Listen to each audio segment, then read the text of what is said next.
ઓહો ધોધમાર વરસાદ 12 મિનિટ ઠંડાથી આજે અમારા ગામની અંદર રહીજ ગામની અંદર અને રહીજ ગામની અંદર આ સૌથી ઊંચું મકાન પણ મારી છે અને સૌથી ઊંચી અગાસી પણ મારી છે. આજે હું તમને બતાવીશ કે રહીજ ગામની અંદર કેટલો વરસાદ થયો છે. છેલ્લા 20 વર્ષનો વરસાદ મેં રેકોર્ડ તોડી નાખ્યો છે. 20 વર્ષની અંદર પ્રથમ વરસાદ એટલો પડ્યો હોય એવો ક્યાંય મને જોવા મળ્યું છે. એ પ્રમાણે આજે 20 વર્ષે કદાચ આવો પહેલા જ વરસાદમાં એટલો વરસાદ થઈ ગયો છે. ઘણા લોકો પૂછતા હતા કે ગોરબાપા દાદા વરસાદ ક્યારે થવાનો છે, ત્યારે હું કહેતો હતો 1 થી 6 તારીખની અંદર એટલો વરસાદ થશે કે લોકો ના પાડવા મળશે બસ દાદા હવે ઠેરો.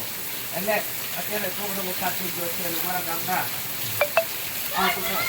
સમસ્ત અમારા ગામના અમે ઓવરબ્રિજ છે, ઓવરબ્રિજ પણ દેખાતું નથી. અત્યારે વાતાવરણ ખૂબ અંધારમય બની ગયું છે અને ખૂબ જ મેઘો જામેલો છે. એટલે આ સામેની સાઈડ જે દરિયા વિસ્તાર છે અને જે સામાન્ય ખેતરો દેખાય છે, ખેતરો પર આખા પાણીથી ભરેલા છે અને ચારેય દિશાની અંદર અત્યારે માત્ર વરસાદ જ છે. હવે સામેની સાઈડ હું તમને બતાવીશ કે કેટલો વરસાદ થઈ ગયો છે, પરંતુ અંદાજે 20 ઉપર વરસાદ અમારા માંગરોળ વિસ્તારની અંદર પડી ગયો છે.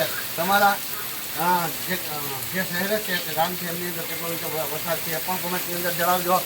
અને આ વરસાદથી શું ખેડૂતોને જો સામે બસ જઈ રહી છે, પરંતુ જે બસ પણ રોકાતી જાય છે. એટલે કે અત્યારે જે લગભગ માંગરોળથી કેશોદ રોડ પણ બંધ છે, માંગરોળથી બરાબર રોડ પણ બંધ છે અને સિંહથી ગામડાઓમાં જવાના રસ્તાઓ પણ સઘન બંધ છે. અત્યારે રોડ પર પણ આપ જોઈ શકો છો કે વાહનની આવક જાવક બંધ થઈ ગઈ છે. કારણ કે અત્યારે જે મેં કીધું કે ગામની અંદર સૌથી ઊંચું મકાન જ મારું છે અને સૌથી ઊંચી અગાસી ઉપરથી હું આપણે આ સીન બતાવી રહ્યો છું.